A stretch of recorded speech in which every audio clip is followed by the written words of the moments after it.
Morning. And you know what? Contest season is almost here. And when you're going to put up your club contest, or let's say you get invited to take part of a contest, would you know where to start? You see, in the next 15 minutes, we're going to share with you a number of roles on how to handle being a contest participant. And when I say contest participant, someone who's helping organize the contest. And at the same time, we'll also talk about what to do when you take the responsibility of being part of a contest. Before we start, let me just share with you, the first time I ever attended a contest. This was in my second year as a Toastmaster. I went to that event, and the organizer at that time told me, "Hey Raul, could you be the timer?" So that was my first impromptu role in a contest. I was the timer. From then on, I took up emphasis to learn what the rules are. Now, let's find out more about what's on. Alright, so you get to be part of a contest. When you plan your contest, hopefully 1 or 2 months before, you'd like to decide who will be taking care of these roles. Who's going to be your contest chair, chief judge, who will be your treasurer, all those roles. And make sure you ask your friends to take part. You also need to have your team. From protocol officer, you'll need a greeter, sergeant at arms, and of course judges, and a number of people to take care of other roles. Who's going to be even doing the opening thought? Delegating to a number of people. Very important as you plan your contest. Where's it going to happen? Date, time, format. Which contest will be first? Are you going to have 2 at a time, or will you have all 4 on the same day? I'm not talking about the club contest. Publicity is also very important. Make sure that it's being shown in your Facebook or social media. Share it with the community. That way they know about your contest, and also other participants will get interested in it. By the way, for decor, I'd like to compliment our friends from Fluor for making sure that the place was well decorated in today's event. Thank you very much. Let's give them a big hand.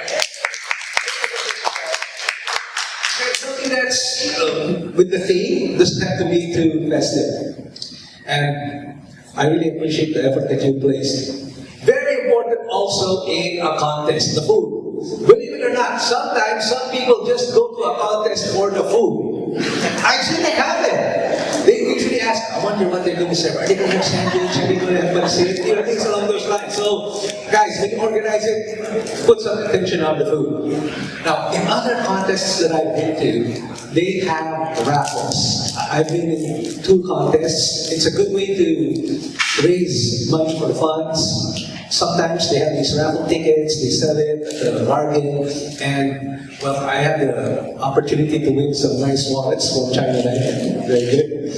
Now, as you plan your contest, make sure you have the certificates ready. You'll need certificates of participation for the contestants. Certificates for appreciation, those who accepted a role, like Sergeant at Arms, Toastmaster of the Day. Make sure you have the date, the name of the person.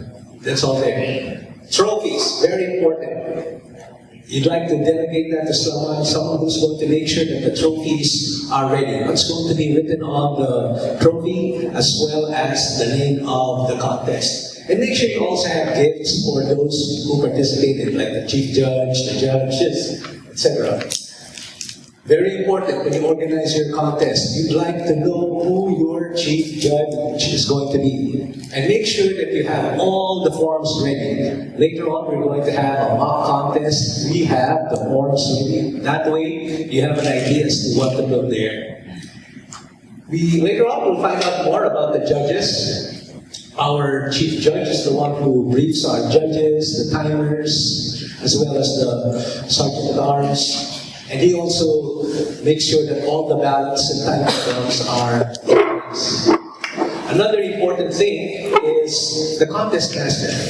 Contest master, he's the one who is going to do the talking on the respective contest. You could have a contest master for the first 2 events, and then after the next 2 events, have another contest master. Make sure that he has also the forms like the biography, etc. Also, when does the contest master start briefing the contestants? At least 30 minutes before the start. And make sure you have the numbers. That way, you can draw the speaking order right away. It's a good idea to also take a look at the program to make sure you don't misspell the name. Now, if you could put that on pause. Put it on pause. Something very important. One thing that a contest master does, he also interviews the contestants. He interviews the contestants at the end of the presentation. When you do that, make sure you ask. Make sure you ask them, okay, so which club are you? Which area? And if you're going to interview the contestant as a contest master, make sure you ask something that was probably related to his speech or to his response, because you'd like to show that you were listening. Now, team, I've been to other contests, and sometimes the contest master thinks that it's joke portion, opening night in a club. No, come on. The star of the show would be the contestants. So you'd like to encourage them, but at least show that you listen. Let's pretend the person talked about his trip to Boracay. So maybe as a contest master, you can say, you think about in your last trip to Boracay, what is the you enjoyed seeing? Or something related to the speech. So that would help show your listening skills. Moving on. So as you get to introduce as you get to talk about the next ones, make sure that as soon as one speaker is already done during the contest, give a 1-minute silence. That way, the judges can mark their ballots. At the end, once all the contestants are done, ask for a 2-minute silence. That way, the judges can finally analyze their votes and the chief judge can collect the ballots. Also important,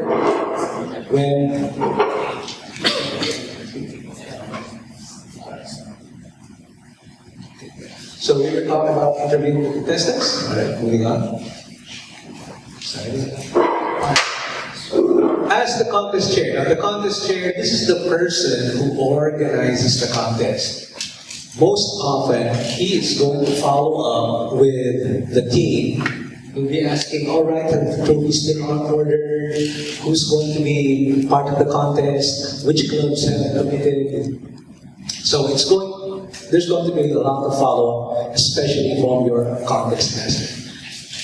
All right, from what we've talked about so far, the key learnings. What have you picked up from what we've talked about so far?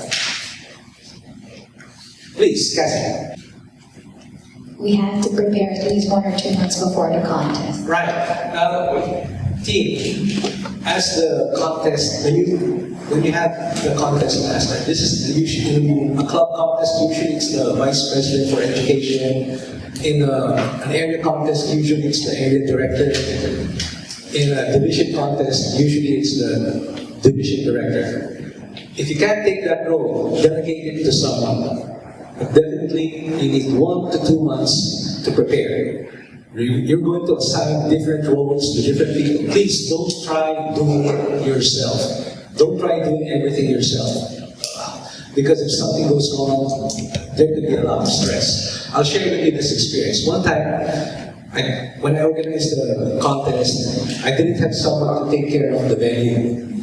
Suddenly, in the venue that I had booked, it was this upscale restaurant that had a wine bar. I never expected that they would have an ongoing event. that would coincide with the contest. So if only I had someone who had checked on that before, then I would have been able to consider other options. But then, that's why it's really important that you delegate and give enough planning time. So what else have you picked up from the last few minutes that we've spoken? Anything more? Contest master should put the spotlight on the contestants rather than himself or herself. Yes. Now, as a contest master, you could be the contest master for the table topics contest, or maybe for the evaluation, or perhaps even for the prepared speech. Please, listen carefully to their responses. And it would be helpful if you would take notes. Take notes of small items that they say, then that could be the source of your question later. In a moment, we are going to have a mock evaluation contest. When that happens, whoever is going to be the contest master, please listen to whoever is the test speaker. Because later on, when you acknowledge the test speaker, you'd like to ask maybe a question. Just one question about what the person had shared.